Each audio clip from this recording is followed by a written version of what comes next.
Selamat pagi, Assalamualaikum warahmatullahi wabarakatuh. Waalaikumsalam warahmatullahi wabarakatuh. Selamat pagi, ada yang bisa saya bantu?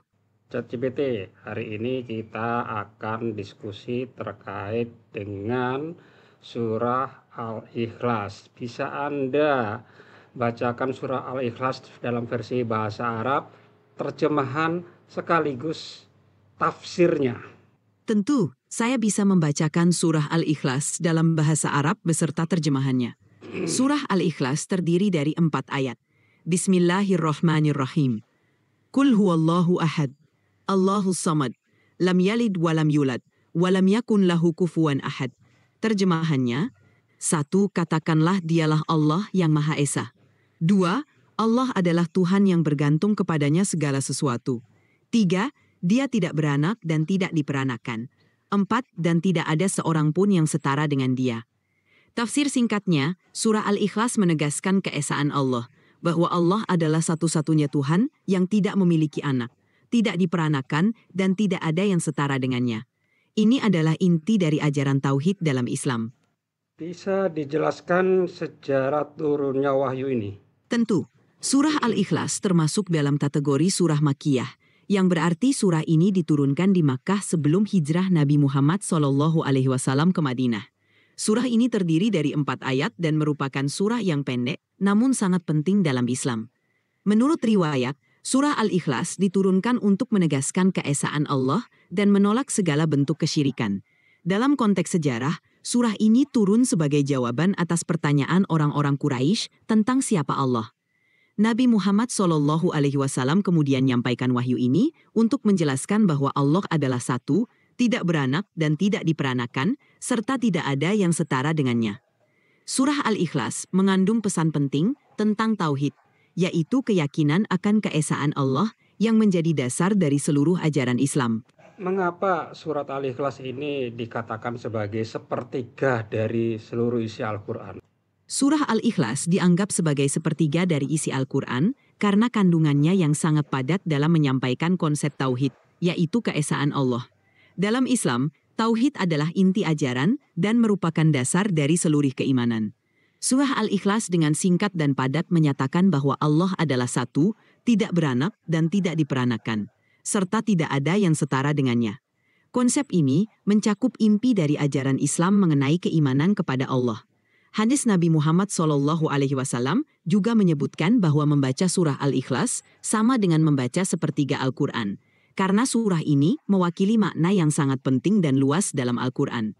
Meskipun tidak secara harfiah sebanding dengan sepertiga Al-Quran dalam jumlah ayat atau huruf, tetapi dari segi makna dan inti ajaran, surah Al-Ikhlas sangat mencerminkan esensi utama Al-Quran.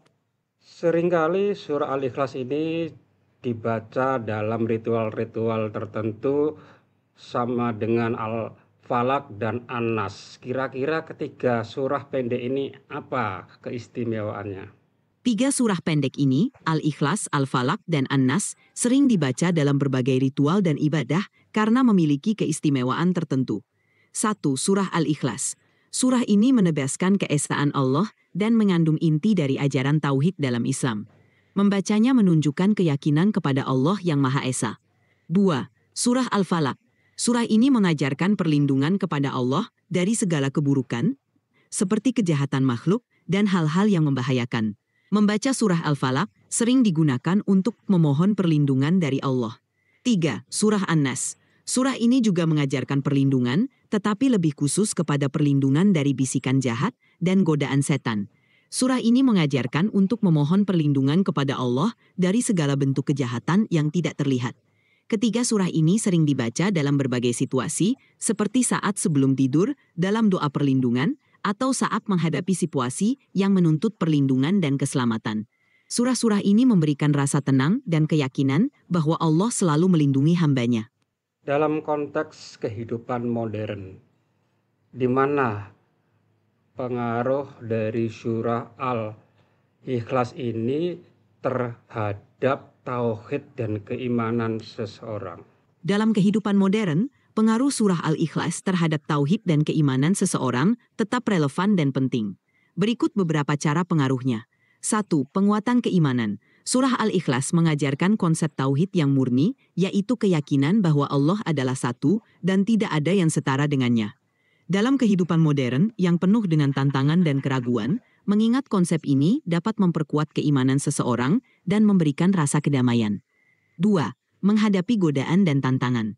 Dalam dunia yang penuh dengan berbagai godaan dan tantangan, mengingat bahwa Allah adalah satu-satunya tempat bergantung dapat membantu seseorang tetap teguh pada prinsip keimanan. Surah ini mengingatkan umat Islam untuk selalu bergantung kepada Allah dalam segala situasi. 3. Peningkatan kesadaran spiritual. Membaca dan merenungkan surah Al-Ikhlas dapat meningkatkan kesadaran spiritual seseorang. Ini membantu individu untuk fokus pada aspek-aspek penting dalam kehidupan seperti kejujuran, kesederhanaan, dan keikhlasan. 4. Pemberdayaan diri. Dalam menghadapi stres dan tekanan modern, prinsip keesaan Allah yang diajarkan dalam surah Al-Ikhlas dapat memberikan kekuatan mental dan emosional, membantu individu untuk menghadapi tantangan hidup dengan lebih baik. Secara keseluruhan, surah Al-Ikhlas memberikan fondasi spiritual yang kuat dalam menghadapi kehidupan modern, membantu individu untuk tetap teguh dalam keimanan dan menjalani kehidupan dengan penuh makna. Dalam beberapa kelompok masyarakat, itu ketika mereka ingin berlindung kepada Allah tetapi melalui perantara-perantara, mungkin bisa berupa benda, mungkin berupa pohon, atau mungkin berupa makhluk yang lain. Kira-kira menurut pandangan kamu bagaimana? Dalam Islam, konsep tauhid menegaskan bahwa hanya Allah yang berhak untuk disembah dan dimintai perlindungan. Meminta perlindungan atau pertolongan hanya kepada Allah adalah inti dari ajaran tauhid. Menyembah atau meminta bantuan kepada makhluk atau benda lain sebagai perantara bertentangan dengan prinsip ini. Dalam Islam, setiap individu diajarkan untuk langsung berkomunikasi dengan Allah melalui doa dan ibadah. Meminta perlindungan kepada Allah secara langsung adalah cara yang diajarkan dalam Al-Quran dan hadis. Misalnya, surah Al-Falaq dan An-Nas mengajarkan umat Islam untuk memohon perlindungan kepada Allah dari segala keburukan. Penting untuk memahami bahwa dalam Islam, hanya Allah yang memiliki kekuatan dan wewenang mutlak. Dan meminta pertolongan atau perlindungan kepada selain Allah tidak sesuai dengan prinsip keimanan yang diajarkan. Sebagai gantinya, umat Islam diajarkan untuk selalu mengandalkan Allah dalam setiap aspek kehidupan. Apakah surah Al-Ikhlas ini juga sebagai jawaban atas konsep Tuhan Ibu, Tuhan Bapak, Tuhan Anak? Surah Al-Ikhlas memang diturunkan untuk menegaskan konsep tauhid, yaitu keesaan Allah, dan untuk menjawab berbagai kesalahan pemahaman tentang siapa Allah. Surah ini menegaskan bahwa Allah adalah satu-satunya Tuhan yang tidak memiliki pasangan, anak, atau keturunan. Konsep-konsep seperti Tuhan Ibu, Tuhan Bapa, atau Tuhan Anak tidak sesuai dengan ajaran Islam. Dalam surah Al-Ikhlas, Allah dijelaskan sebagai Allah yang Esa, Qul huwallahu ahad, yang berarti tidak ada yang setara dengannya dan tidak ada yang serupa dengannya. Allah tidak melahirkan dan tidak dilahirkan, yang menegaskan bahwa Allah tidak memiliki anak atau keturunan.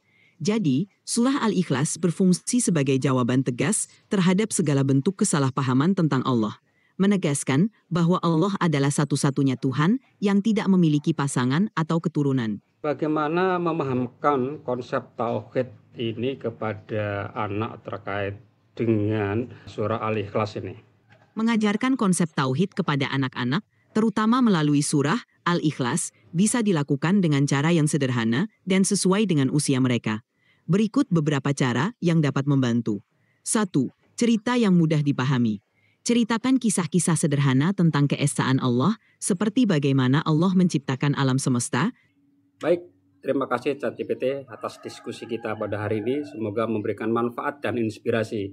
Dan pemirsa, jangan lupa tetap stay tune di program Sidai, Sinau dengan AI, didukung oleh SLCC Smart Learning and Character Center PGRI Kalimantan Timur. Sampai jumpa pada episode berikutnya. Wassalamualaikum warahmatullahi wabarakatuh. Waalaikumsalam warahmatullahi wabarakatuh.